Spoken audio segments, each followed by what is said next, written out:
Hello everyone, how are you all? So today we are gonna talk about power of retention. कैसे हम लोग revision करें और कैसे जो पढ़ाई किया है, जो रिवाइज किया है, उसको रिटेन कर पाएँ। ठीक है, पूरी खेल जो है IBPS A4 मेंस का इसी पे टिका हुआ है। किस पे? रिवीजन पे। So we are gonna talk about revision.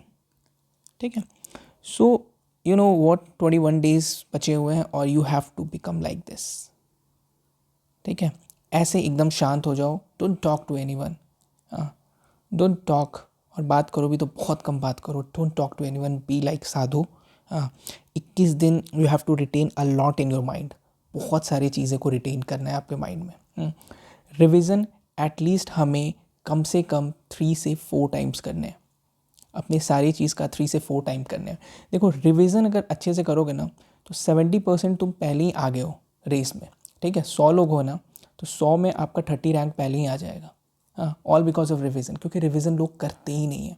और ये जो रिवीजन है ना, रिवीजन नहीं करोगे तो 5 से 6 मार्क्स आपका देखना नेगेटिव हो जाएगा, जो पता है आपको, जो एग्ज़ाम में आ चुका है उसी से, और जो आपको पता है कि वो बहुत इंपॉर्टेंट है, और आप बस कन्फ्यूज़न में आप उसको गलती करके आ जाओगे। It's very normal. आप किसी भी दूसरे तीसरे इंसान से पूछ लो, ये पूरे एग्ज़ाम में ये वाला इश्यूज़ होता है। क्यों होता है भाई? All because of revision. Coverage area को बढ़ाने के चक्कर में, कवरेज आपका इतना है, आप फाइनल एग्ज़ाम देने जा रहे हो, आप कवरेज थोड़ा बढ़ाने के चक्कर में यहाँ भी धूमिल हो जाता है ये वाला चीज़। ठीक है, तो ये चीज़ हमें नहीं करना है। कवरेज एरिया हमें इंटैक्ट रखना है। What we gonna do, we gonna do a book. एक बुक करना है हमें। फिर हमें क्या करना है? TNU वेबसाइट्स करने हैं। और इस जो आपका चैनल है, इस चैनल से जा रहे वीडियोस के जितने भी क्वेश्चंस हैं सब करने हैं। देखो, अगर इस प्रोसेस से आप चल रहे हो ना तो आपका TNU का मेरे वीडियोस में 60% तो कंप्लीट यहीं पे हो जाएगा, क्योंकि मैं TNU से बहुत कुछ निकालता हूँ। मेरे वीडियोस में जो भी है इम्पॉर्टेंट, जो भी इम्पॉर्टेंट टॉपिक्स है या विजय सीरीज़ है, जो भी चीज़ें हैं सब आप कर ज़रूर लेना। ठीक है, अब देखो, अब हम लोग बात कर रहे हैं रिवीजन की। तो बाई टेंथ ऑफ जैन ना एक रिवीजन तो हो ही जाना चाहिए किसी भी हालत में।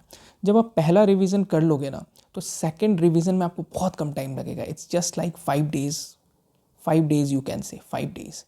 5 डेज लगेगा ना तो बाई हार्ट 15 और 16 जैन जो है ना आप सेकंड रिवीजन कर लोगे। और उसके बाद, ठीक है, 20 से 21 जैन तक आप थर्ड रिवीजन कर लोगे। थर्ड रिवीजन के बाद आपका फाइनल टाइम आ जाता है। For what? फाइनल टाइम आ जाता है प्रैक्टिस के लिए इंपॉर्टेंट टॉपिक्स का। हाँ, उसके बाद आपको बुक उठाना है। हाँ, बुक को उठाना है and be like a teacher, क्योंकि आपने पढ़ाई कर लिया है। यहाँ पे आपने सारा पढ़ाई कर लिया है।